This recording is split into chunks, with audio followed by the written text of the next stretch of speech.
علیکم ناظرین، میرا نام ہے محمد سلمان اور آپ دیکھ رہے ہیں شیخ سعدی موٹیویشن یوٹیوب چینل۔ ناظرین، آج کا ہمارا موضوع ہے شیخ سعدی کی حکایات، تو آئیے ہم اپنے موضوع کی طرف آگے بڑھتے ہیں۔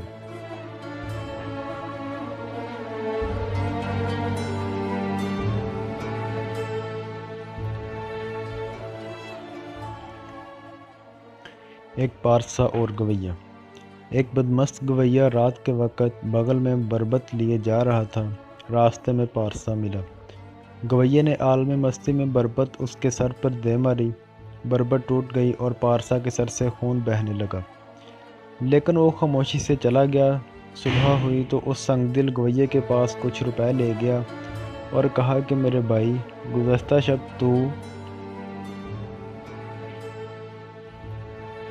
مغرور اور مست تھا، اسی لیے تیری بربط ٹوٹی اور میرا سر ٹوٹا۔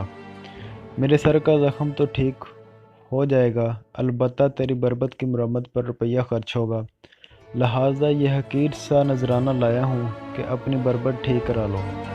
شیخ سعدی رحمۃ اللہ تعالی علیہ۔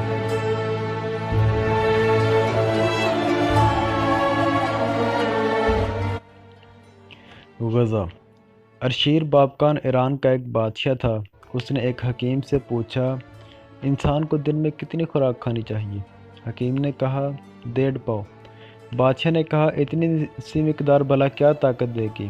حکیم نے کہا، جہاں اپنا انسان کی صحت کے لیے اسی قدر کافی ہے۔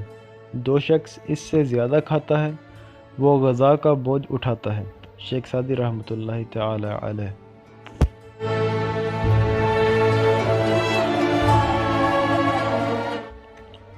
رسوائی۔ ایک شخص حضرت داؤد طائی کی خدمت میں حاضر ہوا اور کہا کہ میں فلاں صوفی کو دیکھ کر آیا ہوں کہ شراب پی کر مدہوش پڑا ہے۔ اس کی پگڑی اور جسم کے کپڑے فقے سے لتھڑے ہوئے ہیں اور کتے اس کے گرد جمع ہیں۔ داؤد طائی اس کی باتیں سن کر رنجیدہ ہوئے اور فرمایا کہ بھائی، سچا دوست آج ہی کے دن کام کرتا ہے، جا اور اس صوفی کو وہاں سے لے آ، اس نے بہت برا کام کیا ہے اور صوفیوں کا نام بگاڑا ہے۔ حضرت کا ارشاد سن کر وہ شخص مخمصے میں پڑ گیا اور پیچ و تاب کھانے لگا۔ اس کو غلاظت سے لتھڑے ہوئے صوفی کو ہاتھ لگانے سے کراہت آتی تھی، لیکن حضرت داؤد طائی کا ارشاد بھی نہ ٹال سکتا تھا۔ آخر توّن کرہن جا کر اس مدہوش صوفی کو کندھے پر لاد لیا۔ جب بازار سے گزرا تو سارا شہر اس پر امڑ پڑا۔ لوگ طرح طرح کے طعنے دینے لگے۔ کوئی کہتا، ذرا اس درویش کو دیکھو، اس کے تقویٰ و پارسائی اور دینداری کے کہنے۔ کوئی کہتا کہ آج کے صوفیوں کو دیکھو کہ شراب پیے ہوئے ایک مدہوش ہے اور دوسرا نیم بے ہوش تف ہے ان کی اوقات پر۔ غرض جتنے منہ اتنی باتیں۔ وہ شخص لوگوں کے طعنے سنتا تھا اور خون کے گھونٹ پیتا تھا۔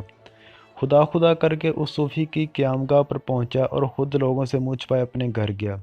آج اس کو جو ذلت اٹھانی پڑی، رات بھر اس کے تصور سے کروٹیں بدلتا رہا۔ دوسرے دن حضرت داؤد کی خدمت میں حاضر ہوا تو انہوں نے ہنس کر فرمایا، گلی کوچوں میں بھائی کی آبرو ریزی نہ کر، ورنہ زمانہ شہر میں تیری آبرو ریزی کرے گا۔ شیخ سعدی رحمۃ اللہ تعالی علیہ۔ قرض۔ جب چند غریب کسی بنیے کے قرضدار ہو گئے تھے، بنیا تقاضے پر تقاضا کرتا اور اسی ساتھ ہی ساتھ سخت و دست بھی سنا دیتا، مگر غریب برداشت کرنے کی سوا اور کیا کر سکتے تھے۔ ایک دانا نے واقعے سے واقف ہو کر فرمایا، نفس کو کھانے کے وعدہ پر ٹالنا بنیے کو روپوں کے وعدوں پر ٹالنے سے زیادہ آسان ہے۔ شیخ سعدی رحمۃ اللہ تعالی علیہ۔ شکریہ۔